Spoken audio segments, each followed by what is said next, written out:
The Galactic Programming Championship was the most prestigious coding competition in known space.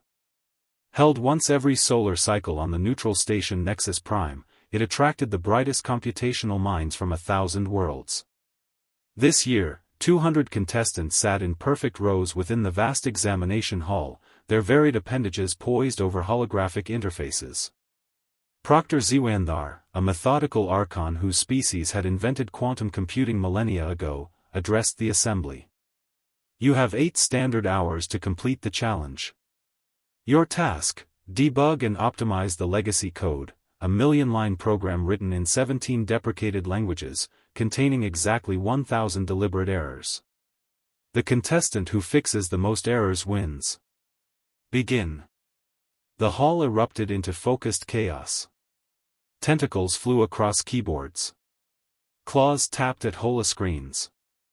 Mental interfaces glowed as telepathic species dove directly into the code. In row 47, seat 12, sat Jake Morrison, the first human ever to qualify for the championship.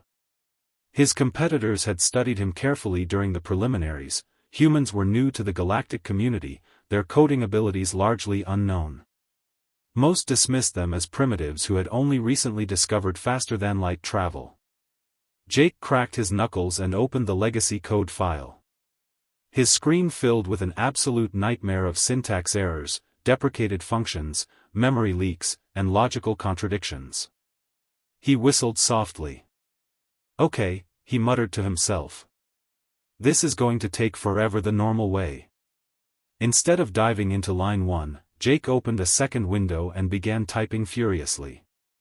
His VRWNN neighbor, a serpentine creature with 6 eyes, glanced over and hissed in confusion. The human wasn't debugging. He was writing new code. 2 hours passed.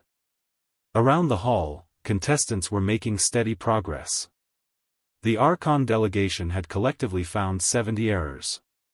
The hive-minded collective had debugged 93 through parallel processing. Even the solitary Craxian prodigy had identified 68 bugs through pure methodical analysis. Jake had found 0 errors.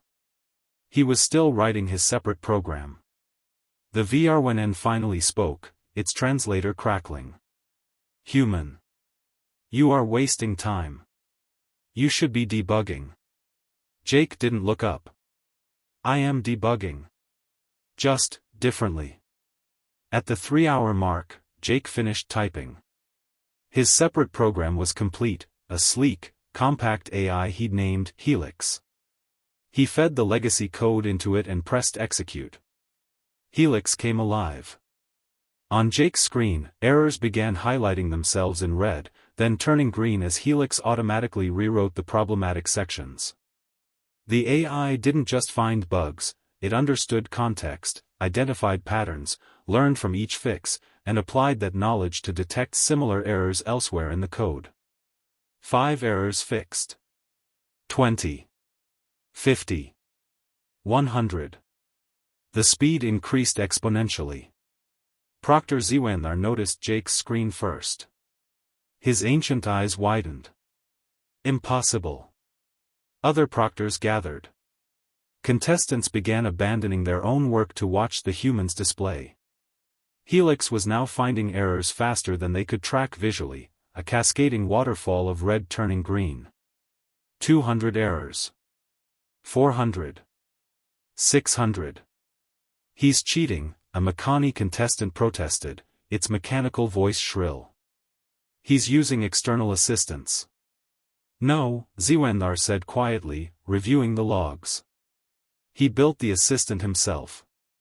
During the exam. Using only the tools provided." The Archon's voice carried something that might have been awe. "He didn't come here to debug code. He came to solve the problem of debugging itself." At hour 5, Helix finished. All 1,000 errors, identified, analyzed, and corrected. The legacy code now ran flawlessly, and ran 30% faster than the original specifications required. Jake leaned back in his chair and raised his hand. "Proctor? I'm done." The hall fell silent. Zewandar approached slowly, verified the results, and then did something unprecedented in the championship's 5,000-year history. He began to applaud. The sound echoed strangely through the hall until, one by one, other contestants joined in. "Mr. Morrison," the Archon said, "you have not only won this competition. You have fundamentally changed it. How did you conceive of this approach?" Jake shrugged. "Where I come from, we've got a saying, work smarter, not harder. I figured if I spent 8 hours debugging, I'd find maybe 200 errors. But if I spent 3 hours building something that could debug for me?" He grinned. "Well, you saw the results." The VR went and shook its head in disbelief. "Your species has been coding for what, barely 200 years? About that, yeah. And you thought to automate automation itself?" Jake's grin widened. "Actually, we've been doing that since the 21st century. We call it lazy. The galaxy apparently calls it revolutionary." Zewandar held up the champion's crystal, its facets gleaming. "The galaxy calls it genius, Mr. Morrison. Welcome to the Pantheon." As Jake accepted the award, he couldn't help but think that humanity's greatest skill wasn't solving problems, it was finding ways to never have to solve them twice.